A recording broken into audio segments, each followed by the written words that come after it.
Our next speaker is an incredibly accomplished advocate for our Second Amendment rights. His name is Michael Gibbs. He is a registered lobbyist and the president of the Arizona Citizens Defense League.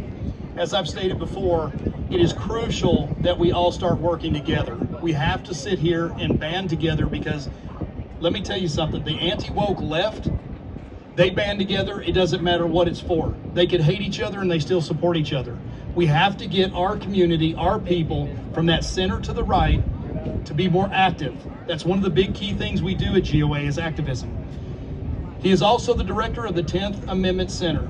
Michael is a graduate and a recruiter from the Center for Self-Governance and is involved in the Campaign for Liberty and Young Americans for Liberty. Please join me in welcoming Michael Gibbs.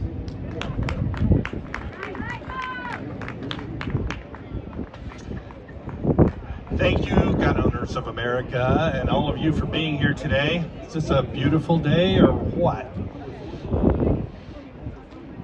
It's easy to forget sometimes how good we have it in Arizona, both in terms of the weather and also in terms of the laws that we have on the books.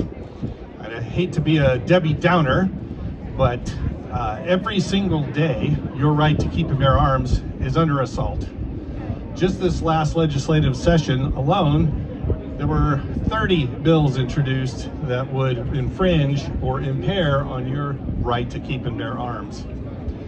The folks that work in these buildings behind me are the ones that make both the good laws and the bad laws, of course. In order to keep an eye on what happens there, we need to be there every single day during the legislative session. You and I can't easily do that, but the Arizona Citizens Defense League can.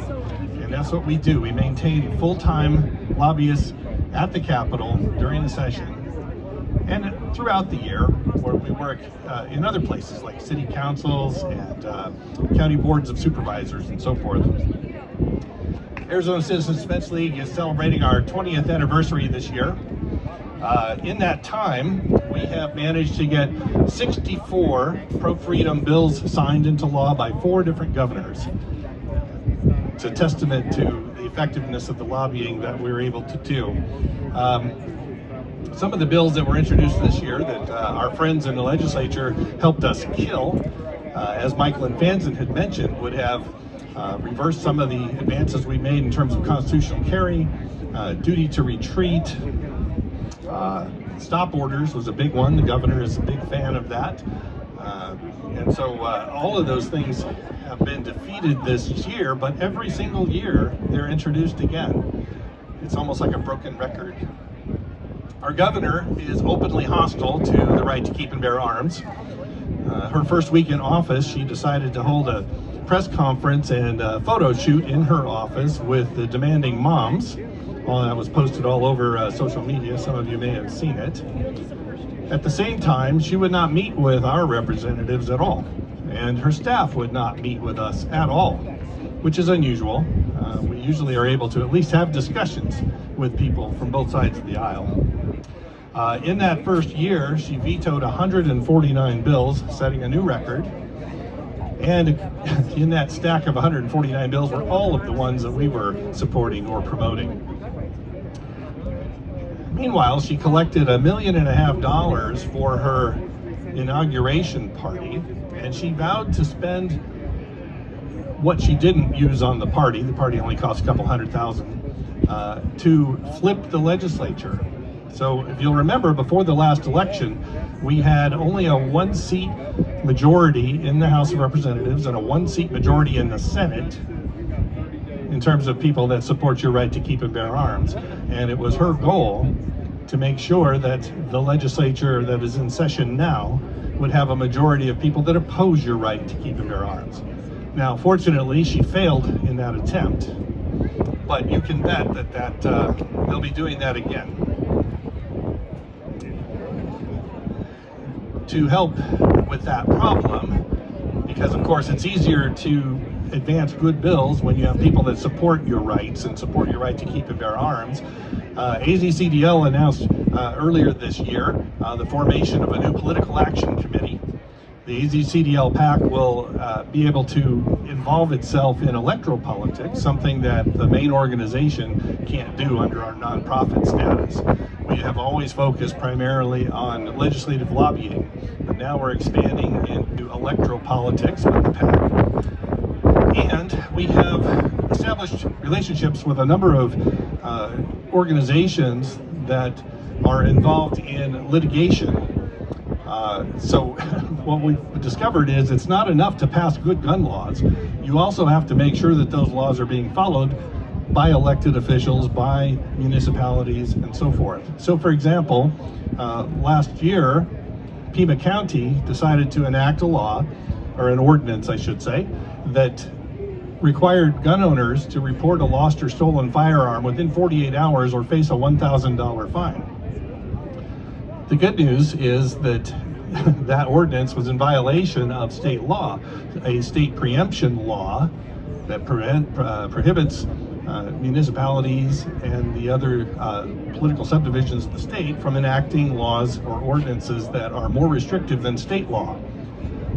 So we partnered with the Goldwater Institute, took them to court, sued the crap out of them, and of course we won. So that ordinance has a permanent injunction against it. And it looks like the county may even be paying for part of the legal fees, which would be great. We've also partnered with the Second Amendment Foundation. Oh, thank you. Second Amendment Foundation to do the same thing where it's appropriate. We have contacted the city of Sedona about ordinances they have on the books that prohibit carrying firearms on certain trails and recreational areas. Turns out some of those laws predated our constitutional carry, and so they were out of date. But we contacted them, and in fact some of our representatives here, Quang Nguyen, filed a complaint with the Attorney General's office, and the City Council felt compelled to change that ordinance. Now we're still not satisfied with the results, so we may end up pursuing that further, but it looks like they are going to back down on that as well.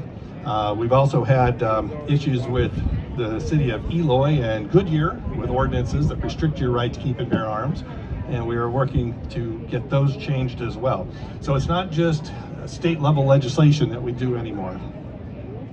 Next up on their list is El Mirage and Cave Creek that also have some troublesome ordinances on the books. So we're trying to work at every level now. So in addition to legislative lobbying and electoral politics, also the litigation side of things. So we've expanded our reach tremendously. But what that means is we need the resources to carry out these activities. And that's why we need all of you to join us at Arizona Citizens Defense League. If you go over to our table over here, we can get you signed up right away, or you can visit azcdl.org to find out more about us and join the effort. We have, over the 20 years that we've been in existence, we've managed to get over 21,000 members signed up. And that might sound like a lot, but it's less than 1% of the gun owners in the state of Arizona. So there's a lot of people out there who are thinking, well, you know, those bad things can't happen here. But that's simply not true. It would happen in a heartbeat if we are not constantly on guard against those attacks on your right to keep and bear arms. So please join us, and thanks for being here today, everybody. Appreciate it.